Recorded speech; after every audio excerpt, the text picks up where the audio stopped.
Siapakah Ali Imran atau keluarga Imran? Keluarga Imran atau Alu Imran adalah keluarga yang beranggotakan sedikit orang, namun memiliki kedudukan yang agung. Allah memilih mereka dibanding keluarga lainnya, menunjukkan betapa besar posisi mereka. Allah Ta'ala berfirman, "Sesungguhnya Allah telah memilih Adam, Nuh, keluarga Ibrahim, dan keluarga Imran melebihi segala umat di masa mereka masing-masing, sebagai satu keturunan yang sebagiannya turunan dari yang lain. Dan Allah Maha Mendengar lagi Maha Mengetahui." Quran Surat Ali Imran ayat 33 hingga 34. Lalu, siapakah keluarga Imran itu? Keluarga Imran dinisbatkan kepada seseorang yang bernama Imran bin Mathan, bin Al-Azhar, bin Al-Yud, bin Sulaiman, bin Daud alaihissalam. Nasabnya tersambung hingga ke Nabi Daud alaihissalam. Dalam bahasa Ibrani, Imran disebut dengan Imram. Dalam buku-buku Nasrani, namanya disebut dengan Yuhakim. Keluarga Imran adalah turunan atau cabang terakhir orang-orang beriman dari turunan Bani Israel. Namun antara mereka dengan Nabi Yakub terpisah beberapa kurun lamanya. Anggota keluarga Imran, istri Imran bernama Hannah binti Fakuda. Ada juga yang menyebut Kauda bin Kubailah. Hannah adalah seorang wanita yang tekun beribadah, sebagaimana kisahnya dalam Al-Quran. Ingatlah ketika istri Imran berkata, "Ya Tuhanku, sesungguhnya aku menazarkan kepada Engkau anak yang ada dalam kandunganku ini menjadi hamba yang saleh dan berkhidmat di Baitul Maqdis. Karena itu, terimalah nazar itu daripadaku. Sesungguhnya Engkaulah yang Maha Mendengar lagi Maha Mengetahui." Quran Surat Ali Imran ayat 35. Anak-anaknya. Pertama, Asya. Asya adalah putri sulung Imran. Ia dinikahi oleh Nabi Zakaria alaihissalam dan merupakan ibu dari Nabi Yahya alaihissalam. Ada juga yang mengatakan bahwa ia adalah bibinya Maryam, bukan saudara perempuannya.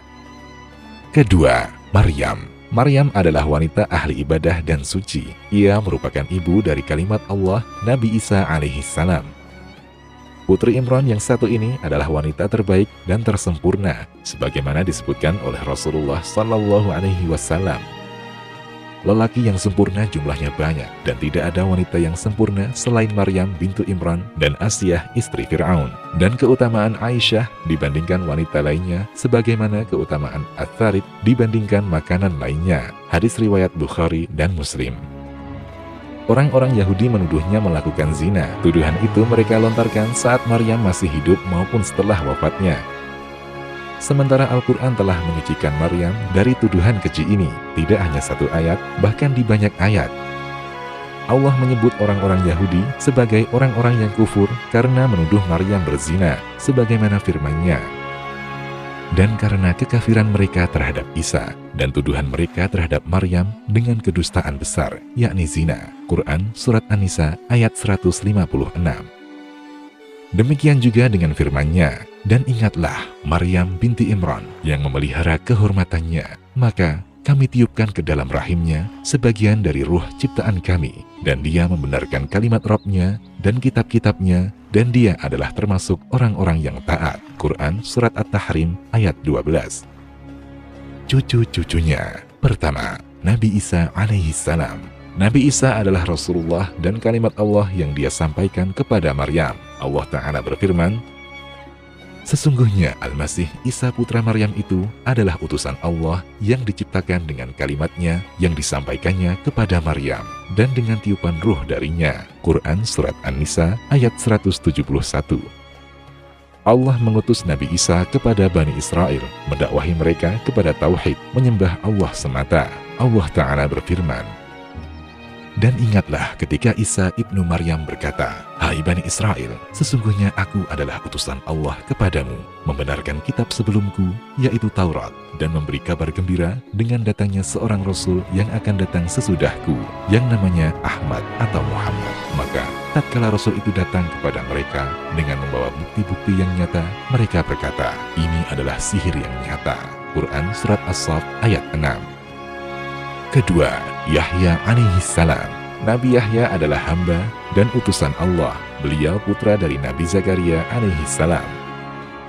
Beliau adalah doa Nabi Zakaria yang terkabul, serta kabar gembira untuknya setelah mencapai usia yang tua. Allah Ta'ala berfirman, Di sanalah Zakaria mendoa kepada Tuhannya, seraya berkata, "Ya Tuhanku, berilah aku di sisi Engkau seorang anak yang baik. Sesungguhnya Engkau Maha Pendengar doa." Kemudian malaikat Jibril memanggil Zakaria, sedang ia tengah berdiri melakukan salat di mihrab. Katanya, "Sesungguhnya Allah menggembirakan kamu dengan kelahiran seorang putramu, Yahya, yang membenarkan kalimat yang datang dari Allah, menjadi ikutan, menahan diri dari hawa nafsu, dan seorang nabi termasuk keturunan orang-orang saleh." Quran Surat Ali Imran ayat 38 hingga 39.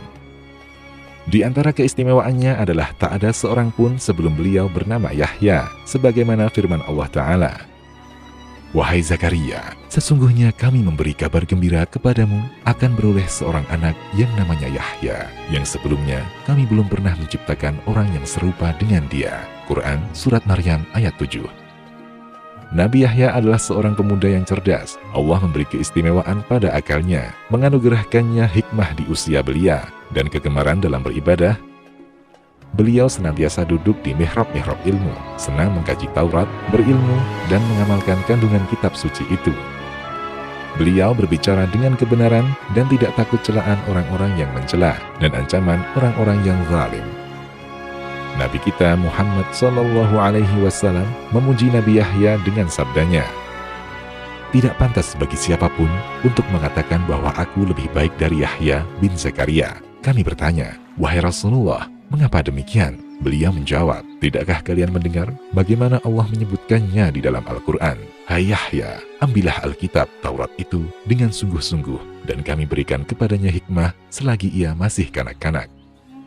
Beliau membaca hingga firman Allah Ta'ala, menjadi panutan, menahan diri dari hawa nafsu, dan seorang nabi termasuk keturunan orang-orang saleh. Ia tidak pernah berbuat buruk sedikit pun, dan tidak juga berkeinginan melakukannya. Hadis riwayat At-Tabrani. Demikian, Allahu A'lam.